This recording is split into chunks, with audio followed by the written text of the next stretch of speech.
सुप्रभात विद्यार्थियों, आप सब कैसे हैं? आशा करती हूँ आप सब अच्छे होंगे। बच्चों, आज हम नई संजीवनी से पाठ 9 मैं नीम हूँ के बारे में जानेंगे। बच्चों, आप सबने नीम का पेड़ तो देखा ही होगा। तो चलिए आज हम इस पाठ के माध्यम से जानेंगे कि नीम से हमें क्या-क्या मिलता है। सबसे पहले हम इसके नए शब्द देखेंगे।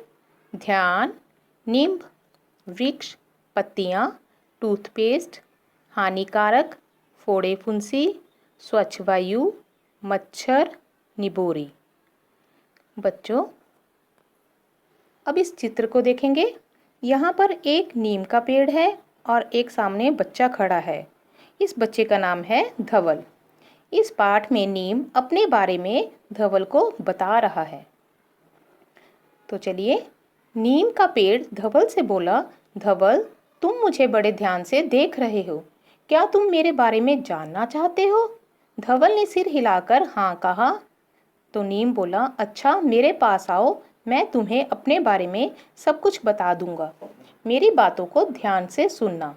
धवल बोला, हाँ, मैं तुम्हारी बातों को ध्यानपूर्वक सुनूंगा। मुझे भी तुम्हारे बारे में जानने की इच्छा हो रही है। तो नीम बोला, मैं अपने बारे में सब बातें बताता हूँ। मैं एक पेड़ हूँ, मेरा नाम नीम है। क्या तुमने कभी सोचा है कि मुझे नीम क्यों कहते हैं? मेरा असली नाम नींब है। नीम का अर्थ है रोगों को भगाने वाला। मैं बीमारियों को भगाने वाला वृक्ष हूँ। आजकल लोग मुझे नीम के नाम से पुकारते हैं। नीम धवल को कहता है, मेरी ओर देखो, मेरे ऊपर कितनी हरी हरी पत्तियाँ लगी हैं। इन घनी पत्तियों के कारण मेरे नीचे सदा छाया बनी रहती है। तुम भी अपने मित्रों के साथ मेरी छाया में विश्राम करने आते रहते हो। विश्राम का अर्थ होता है आराम करना। मैं थके मुसाफिरों को आराम देता हूँ। मैं तुम्हारे और भी कई काम आता हूँ। मेरी नरम नरम टहनियों को तोड़कर लोग दातुन बनाते हैं।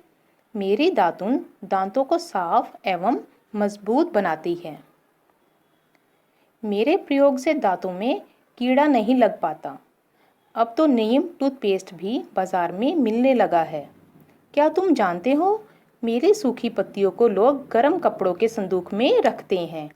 गेहूं की टंकियों में भी मेरी पत्तियों को रखा जाता है। बताओ, लोग ऐसा क्यों करते हैं? धवल सोचने लगा। नीम बोला, मैं कीड़ों का शत्रु हूँ। मेरे कारण कपड़ों और गेहूं में कीड़ा नहीं लग पाता। यदि मेरी पत्तियों को जलाकर धुआं कर दिया जाए तो मच्छर भाग जाते हैं। मेरे सामने कोई हानिकारक कीट पतंग टिक नहीं पाता। अब नीम अपने फल के बारे में बताता है। बच्चों, इसका फल कौन सा होता है? इसका फल होता है निबोरी। मेरे फल को निबोरी कहते हैं। इसका स्वाद कड़वा है, अतः तुम इसे खाते नहीं। मैं पेट की बीमारियों को दूर करता हूँ।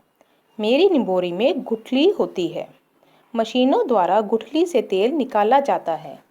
मेरा तेल नहाने के साबुन में डाला जाता है। इसी से नीम का साबुन बनता है। बरसात के दिनों में मेरा साबुन भी तुम्हारे फोड़े फुंसियों को ठीक करता है। मेरा साबुन हाथ साफ करने के लिए भी अच्छा है। मैं एंटीबायोटिक का काम करता हूँ। मैं तुम्हें स्वच्छ वायु प्रदान करता हूँ ताकि तुम सांस ले सको। मेरा तना भी तुम्हारे काम आता है। मेरा प्रत्येक अंग तुम्हारे लिए उपयोगी है। धवल बोला, अरे नीम, तुम तो हमारे बहुत काम के हो। यह तो मुझे अभी ज्ञात हुआ है। ज्ञात का अर्थ होता है पता लगना। नीम ने कहा, फिर तुम लोग वृक्षों को काटते क्यों हो? धवल ने उत्तर दिया, वृक्षों को काटना बुरी बात है। मैं स्कूल की बाल सभा में भी सभी को बताऊंगा कि हमें वृक्षों को कभी काटना नहीं चाहिए। हमें नए वृक्ष लगाने चाहिए और उनकी देखभाल भी करनी चाहिए। अब नीम ने सलाह दी कि तुम अपने विद्यालय में नीम का पेड़ लगाना ना भूलना। बच्चों, अब हमें इस पाठ से क्या पता चला है कि नीम से हमें क्या क्या मिलता है? नीम से हमें साबुन, तेल, टूथपेस्ट, दवाइयाँ आदि चीज़ें मिलती हैं। अब आप इस पाठ को अपनी पुस्तक में से ध्यानपूर्वक पढ़ेंगे और समझेंगे। अब इसके शब्दों के अर्थ देखेंगे। ध्यानपूर्वक इसका अर्थ होता है गौर से या ध्यान से। हानिकारक, हानिकारक का अर्थ होता है नुकसान पहुंचाने वाला। मुसाफिर, यात्री। एंटीबायोटिक, विषाणु विरोधी। प्रयोग, काम में लाना। अब आप इस पाठ के नए शब्द और शब्दार्थ अपनी कार्यपुस्तिका में करेंगे। धन्यवाद।